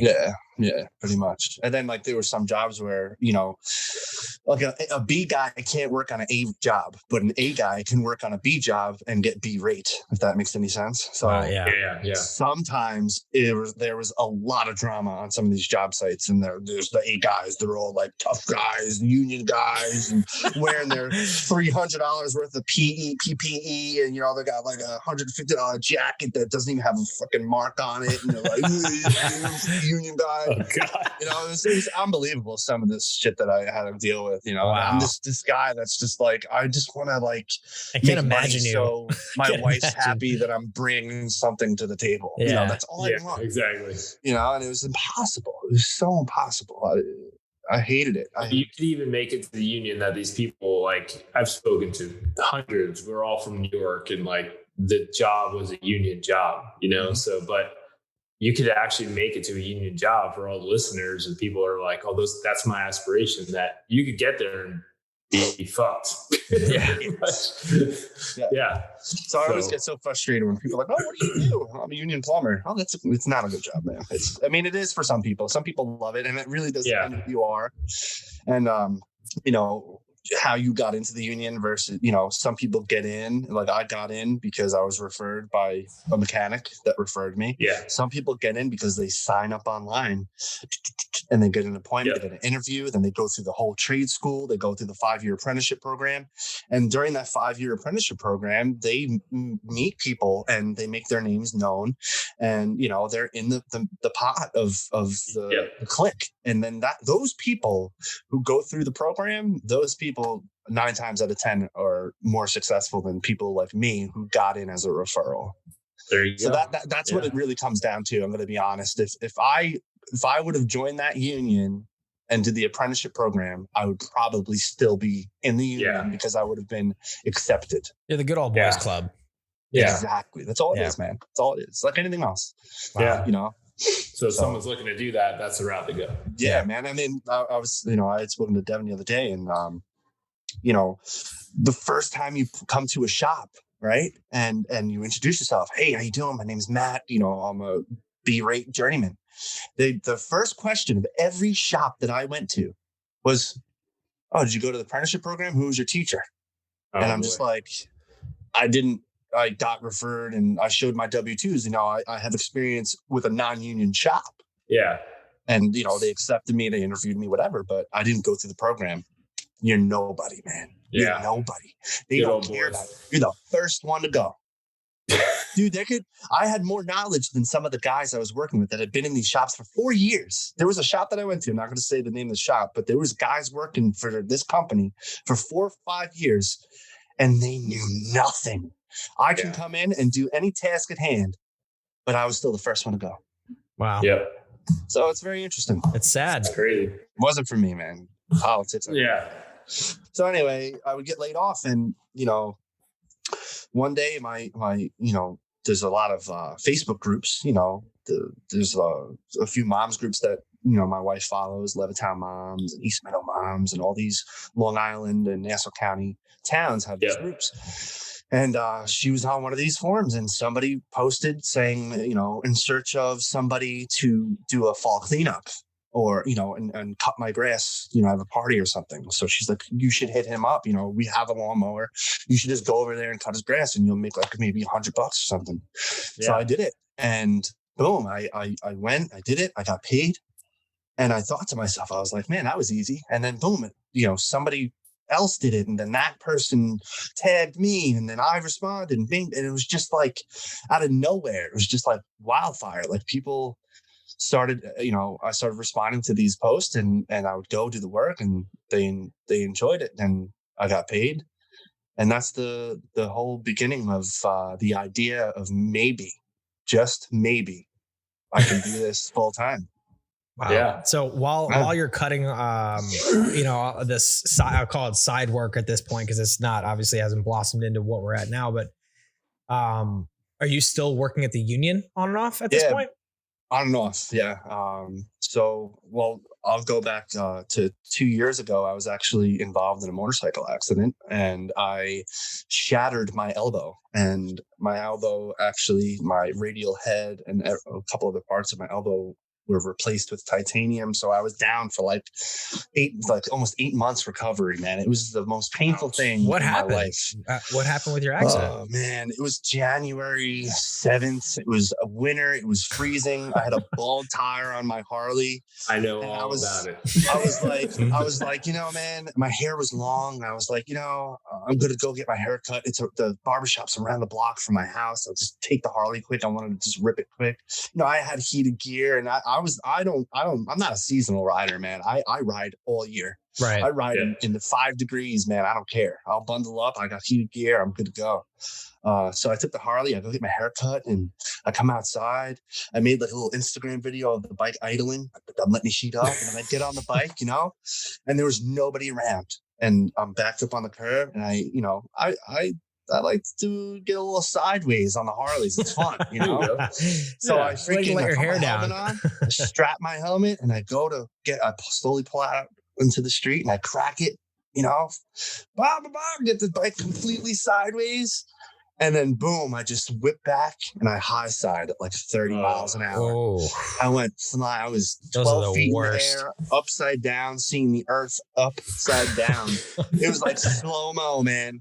And I just did the people's elbow to the earth and just shattered my elbow. No. It was terrible. I didn't even know I broke my elbow until I tried to pick the Harley up. The Harley was laying on its side. I shut it off. I go to lift it, and it was just like, and I was like, oh, my arm's like dangling, and it's freaking like weird. And I'm like, I've never broken a bone in my life. I had no idea. I thought maybe I broke my arm, but then it turns out, I have my buddies come get the bike, and my wife picks me up in my truck. We go to the hospital, and I'm sitting in the ER. They're giving me morphine. I'm like, I'm like whacked out of my mind.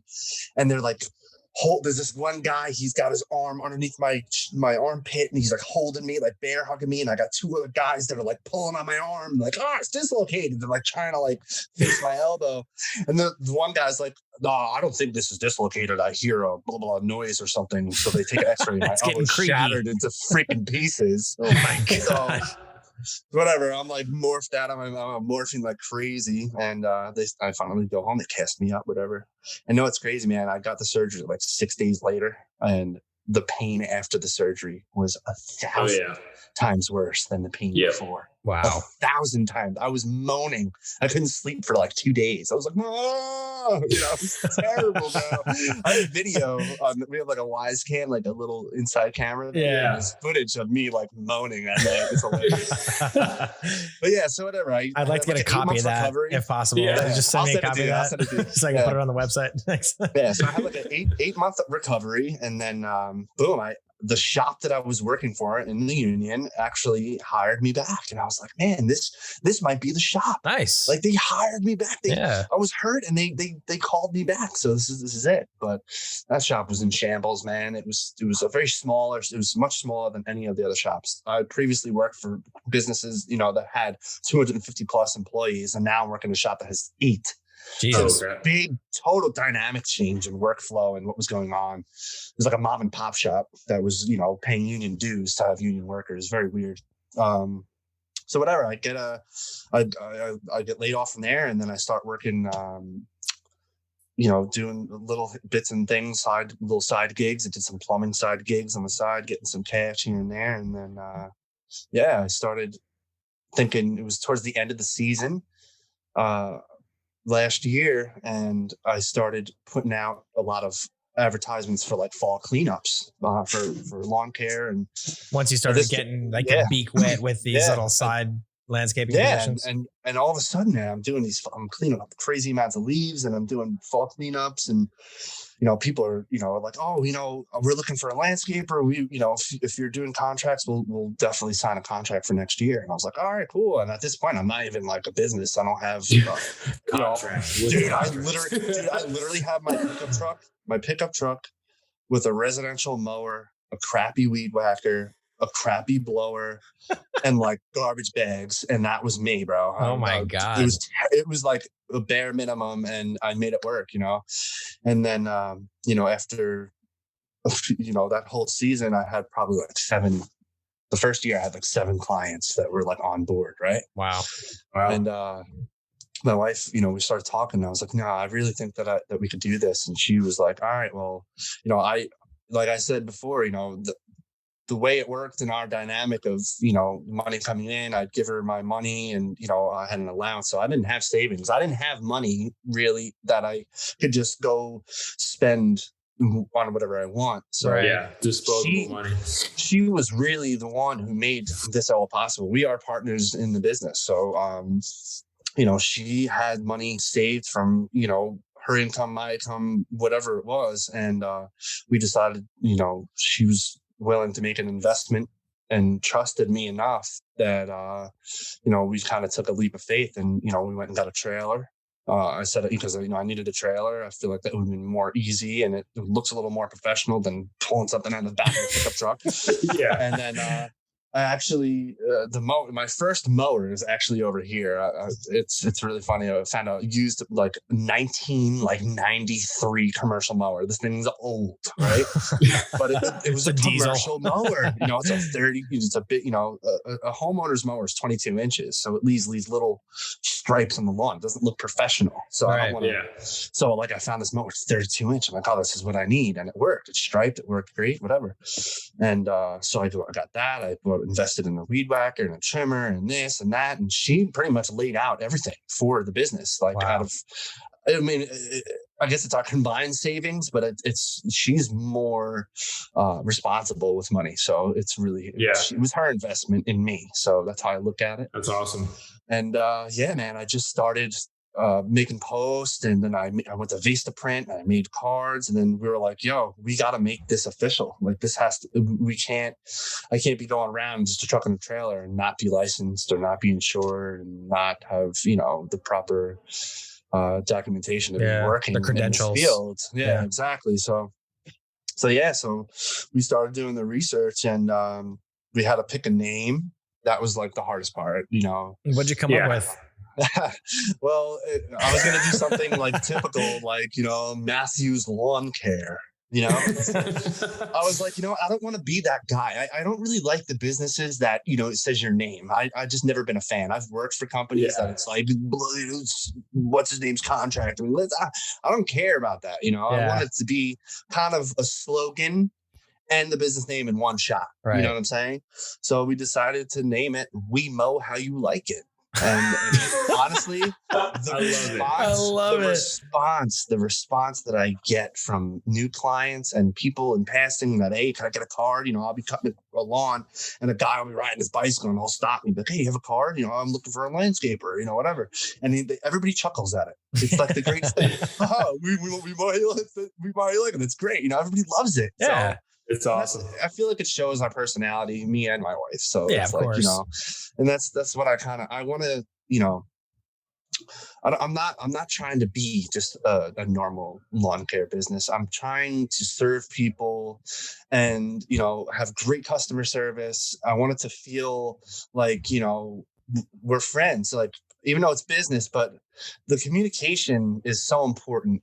I want to know what you expect of me and I can make it happen. That's my job. I want to do whatever I can do for you. I'm not just going to, you're not a standard company that's going to come in, blast your lawn. And it's, you used a word when we were talking, a couple of days ago about your business or whatever. I was trying to get a little more background or whatever, but you used a specific word that really stood out to me that it led to a couple of other things in my head, but you used the word boutique.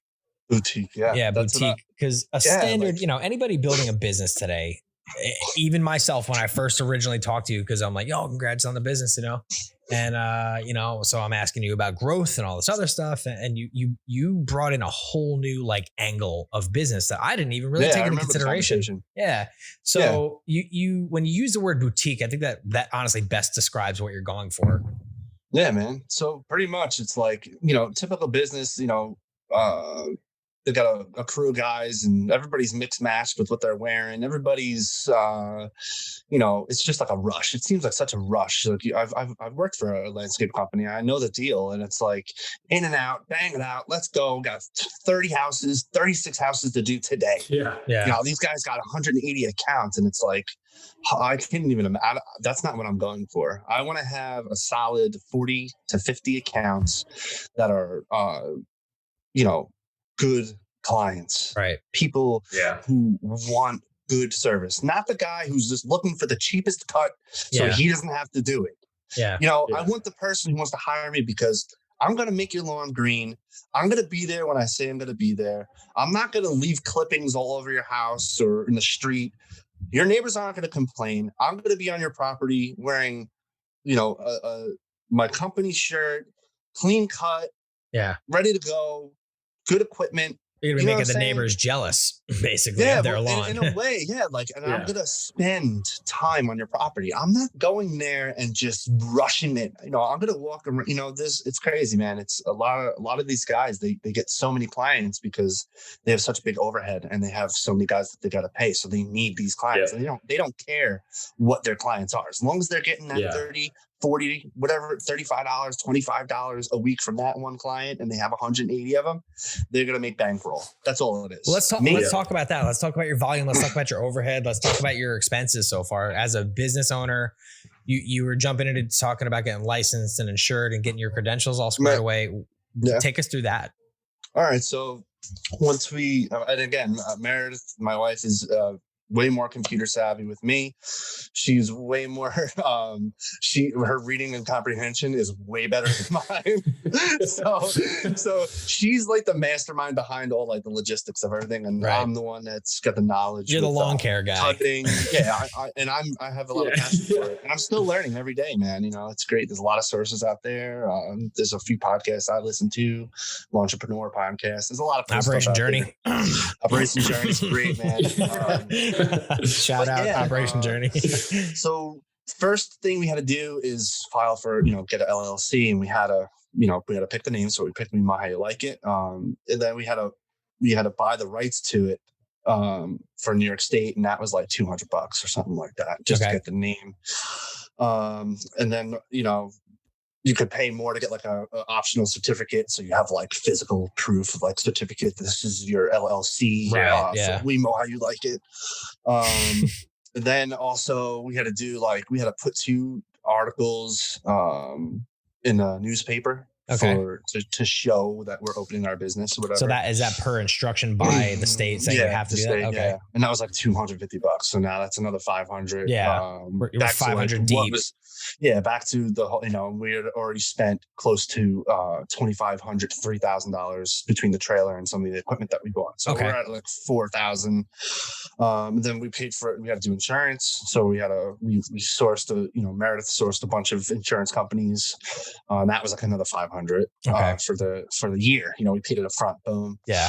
Probably cheaper rates, I imagine, if paying it up front. And the actual, it's very interesting. Like there's Nassau and Suffolk County to work in Nassau County as an LLC. I had to buy a license, and that was like $750. So we're almost, it was like just about $5,000 to $5,500 total investment from the beginning. Wow. Just to get the jump, just to jump start it. Just to be legit and certified covered. Or licensed. And we had to wait, dude. We had to wait like almost like, it felt like 7 months just to get our license number and everything. So it was like, we were wondering at the beginning of this year.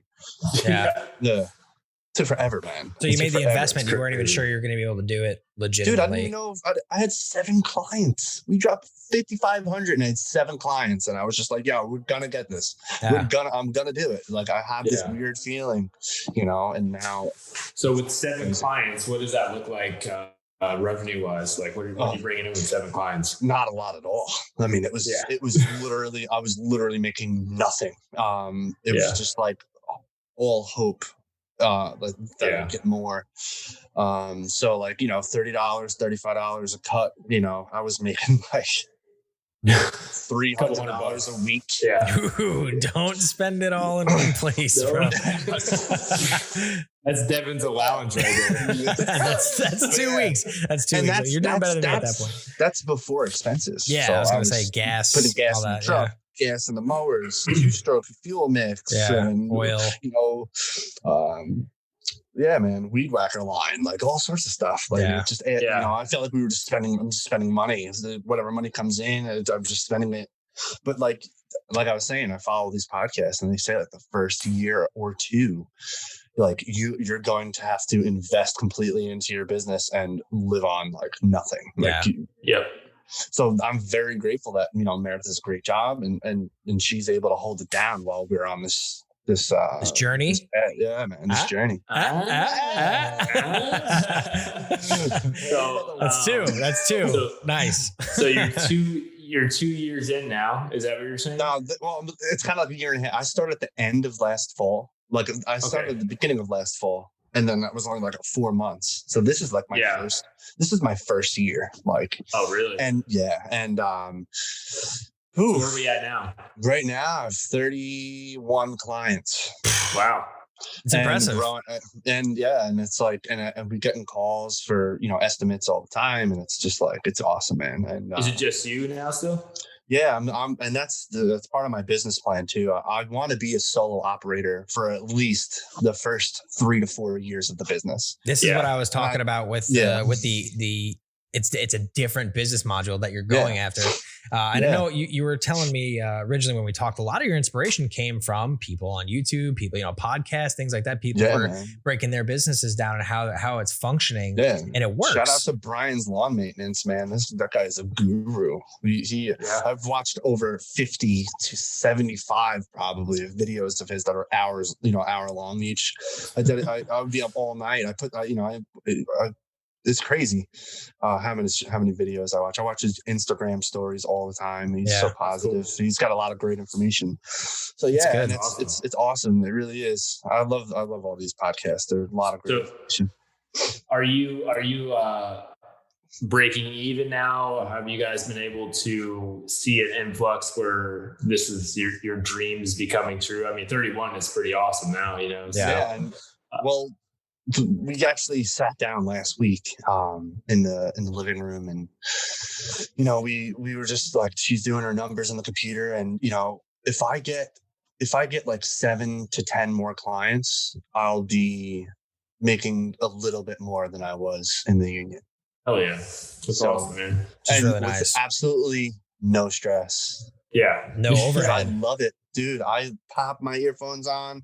I got my route. Right now I'm doing about 6 houses a day. And you listen to Operation Journey podcast, killing 2 hours. Yeah, I did. I actually I told Devin, I listened to episode 1 while I was mowing, and then I listened to episode 2 while I was home. But that's awesome. It's cool, man.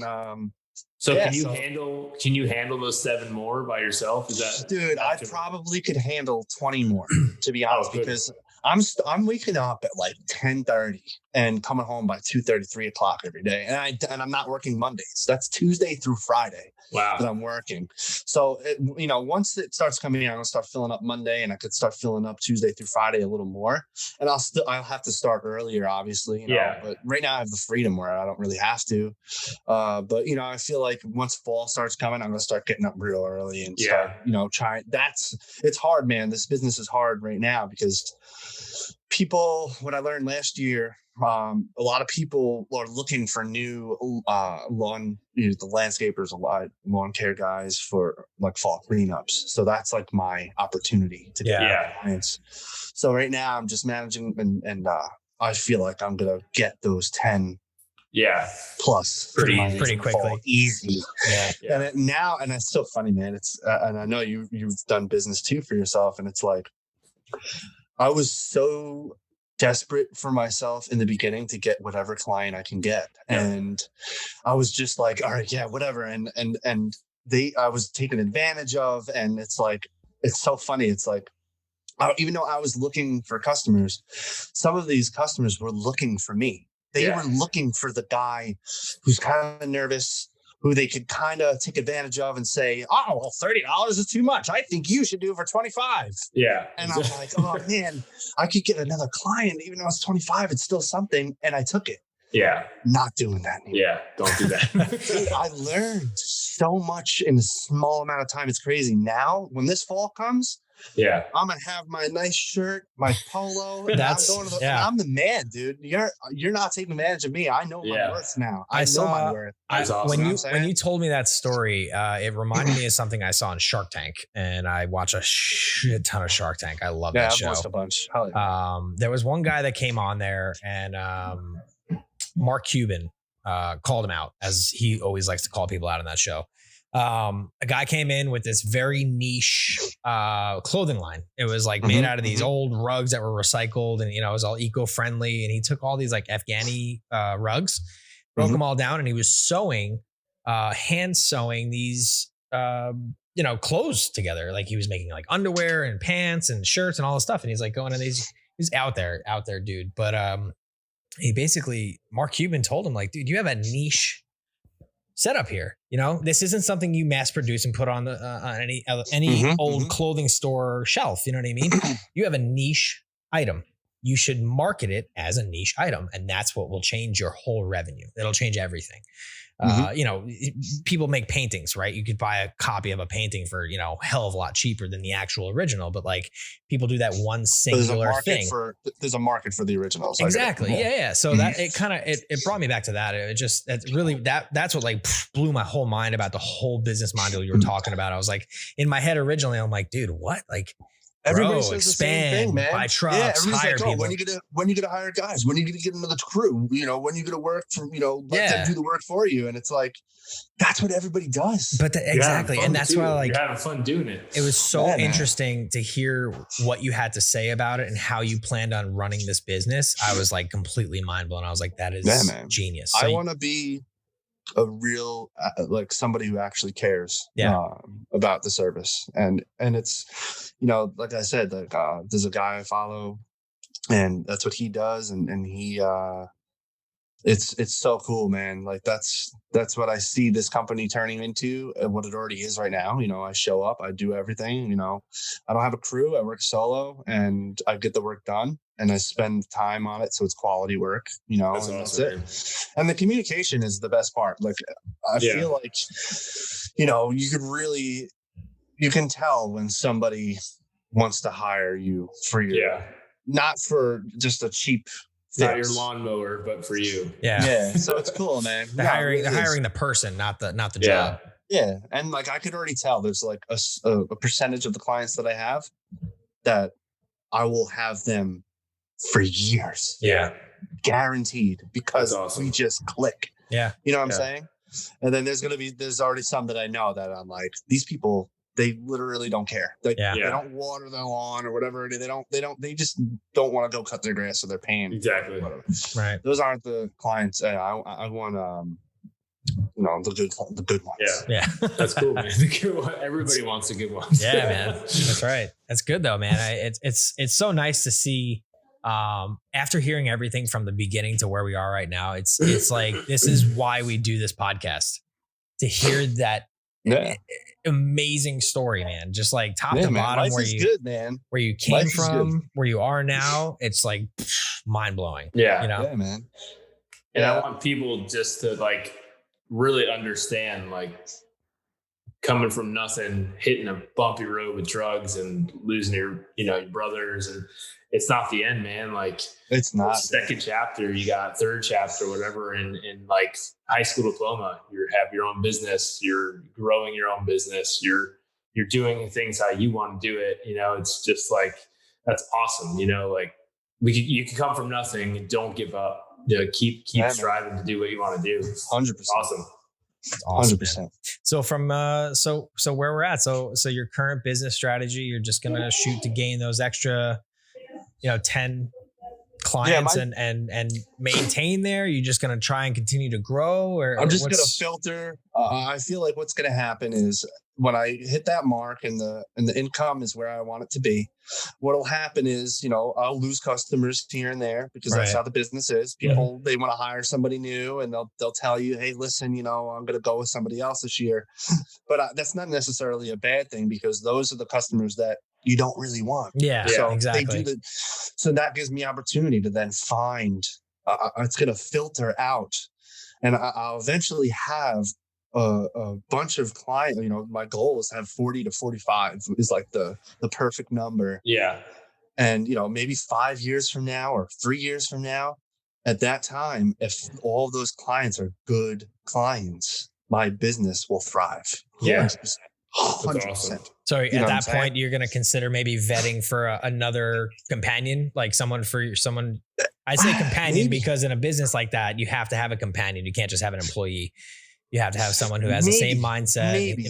It really, I'm going to have to see how it goes. Cause like I said, right now I could carry the load by myself. It's really not difficult work. I'm not pushing a mower anymore. I invested in a nice mower that you stand on, and it's official. It's official, man, and it feels good doing it, and I could see myself doing it. Like it's not. I'm not beating up my body the way I was with plumbing. I'm not walking, 300 yards with huge pieces of pipe or on my knees in a pit digging. I'm not killing myself. I'm mowing lawns. It's peaceful. Yeah. It's satisfying. It's immediate, instant gratification. Instant gratification, man. You see that lawn with the stripes and it's looking good because it's healthy. Like it's crazy. I never in my life thought that I would be what I would be doing. I don't think I would ever saw you doing that either. But dude, I love it. I really, it's crazy. And I had a lot of regrets leaving that one lawn care business I worked for before I joined the union, because it was one of the first times I've done everything, man. I've worked from, Carvel to, random jobs, supermarkets and this and that and painting and that. And it's just like, awesome, man. Doing the lawns was like the first time I was like, wow, this isn't that bad. Like everybody thinks that this job sucks, but this job's awesome. Yeah. Like it's so chill. Yeah. It's like, time goes so quick. It's not hard work. I mean, don't get me wrong. I work hard, but it's in the grand scheme of things. It's really, but you're enjoying it. I'm enjoying it. That's what it is. I really believe that's what it is. It's not work if you're having a good time, I have passion for it too, because it's my baby now.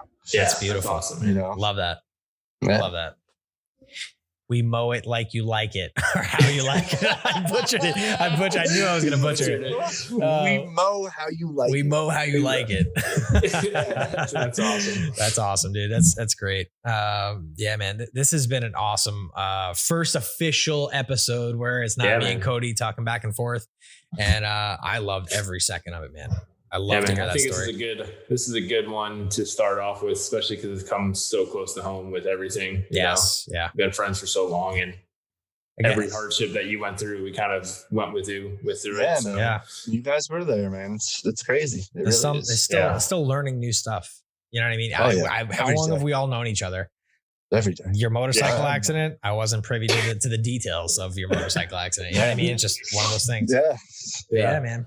But this one right here, the dent is still in the tank. I don't know if you can see it. Was that your elbow? No, that was the concrete. Yeah. That bike hit the earth hard, man. Jesus, man. As hard as I hit it. Jesus. Cool, man. Well, we appreciate you for coming on the show, man. We really, it's been honestly an honor to have you on here, especially as our first guest. You have an amazing story, man. And I know everyone that's going to listen to it's going to absolutely love it. So you're doing it, man. Keep going after it. And I pray, every day, man, that you'll get to what you're going to go, but I don't think it's going to even be an issue, man. I think you're doing really good. I appreciate it, man. You got the good business strategy, and you guys are hard workers. So, man, it's awesome. Sure. It was awesome having you on here. Yeah. Appreciate it, man. Another shout out to my wife. Like I said, if she didn't believe in me, man, I wouldn't have a damn thing. I wouldn't be where I am right now. So we'll have to get her on here one day. Yeah, man. Yeah. Maybe we could do the, she's got a story too. I'll tell you. Extra content or something. We could talk about that fateful night at the bar up against the dry cleaner window. Yeah. Forever living infamy. Oh man, that's fun. But yeah, man, make sure I'll keep you posted when this is up and loaded up on all of our platforms. Anchor.fm, Operation Journey. Check us out on there. We are now on Apple Music. No big deal. Google Podcasts. We're on Spotify. We're on Google Podcasts. We should have Matt make us an intro and outro. We can do that, man. Dude, I know it's really funny, man. When I was a kid, just really quick. Oh, yeah. I always wanted to be like the theater voice guy. You know? Like, dude, I'll tell you. In a world where you must fight to survive. That's it. You know? The intro is actually my voice. I just twisted it and the pitch. I messed it up pretty bad. It's my first attempt at trying it. I hope you love it. For all the listeners, it very well could change soon if Matt puts his talents to a microphone here soon. Maybe get us a little custom riff, maybe. That's for our intro. Yeah, it's always right there, bro. And, well, I guess maybe we'll talk after the episode's over about it. Hell yeah. Yeah, man. Thank you again for coming on. Check us out. Thanks for having me, guys. I do appreciate it. I was looking forward to this. So. Yeah, us too, man. For all the listeners, check us out. Spotify, Google Podcasts, Apple Music, Breaker, Anchor.fm. Check us out. And we appreciate all of our listeners, all of our supporters. And thank you again. Operation Journey. We love you guys. Yeah. Thanks, Matt. Thanks for having me, guys. We'll see you guys on the next one.